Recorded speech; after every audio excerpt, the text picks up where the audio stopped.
Welcome back to the Deep Dive. Today we are wading into the digital diaspora, Right. the rush of Windows refugees looking for a reliable new home now that Windows 10's end of life is looming. And that whole situation has created a real head-to-head. A fierce competition for your desktop. Yeah. Zorin OS 18 and Linux Mint 22. It's the ultimate setup, really. One distribution, Zorin, it charges $48 for the full experience. And the other one?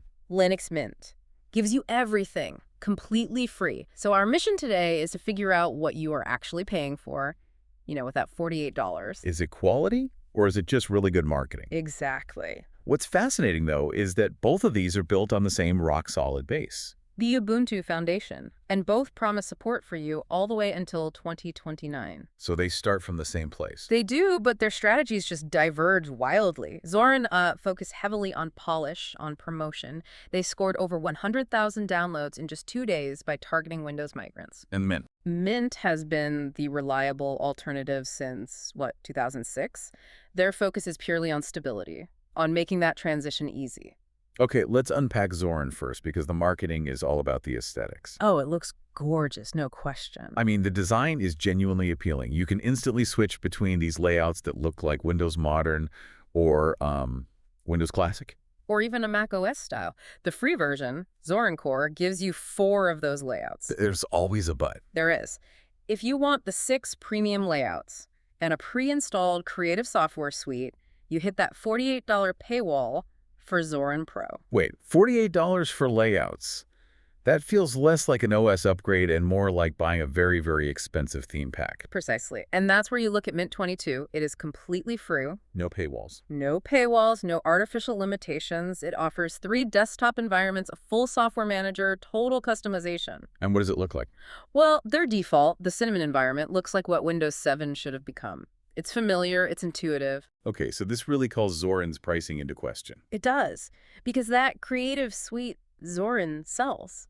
It's just software that's already available for free in Mint's application manager, and the layouts can often be replicated manually in just a few minutes. So we've looked at the costs and the look, but now we have to ask the critical question. Is Zorin even usable? And here's where it gets interesting. Because performance testing shows Linux Mint boots faster.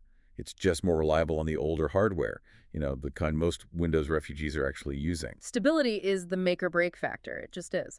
And Zorin OS 18 has, it's suffered from system instability. Like what? What are we talking about? Random crashes, freezing apps, persistent bugs. And if you look at the forums, you see Mint's developers actively fixing issues. On Zorin's side, there's very limited engagement. So what caused all this instability? Did they just try to move too fast? That is the key trade-off. To support the newest hardware, Zorin shipped what are called newer kernels. The kernel is the core engine of the whole system, right? Exactly. Think of it like this. If you install a powerful brand new engine into an old car, it might just break everything else. Zorin's push for new hardware support, it introduced instability. And Mint avoided this. Mint avoided this by adopting something called Ubuntu's hardware enablement stack. It's a stable, tested method for adding new hardware support without risking the whole system's integrity. That makes a lot of sense.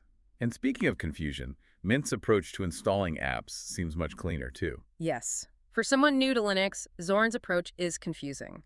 It uses multiple installation methods: Flatpak, Snap, traditional packages. It's a lot to take in. It is. Mint focuses on one main, clear method. Even reliable features you'd expect to just work, like OneDrive integration, are consistently reported to work better on Mint. So, connecting this to the bigger picture, what we're seeing in reviews is users just ditching Zorin.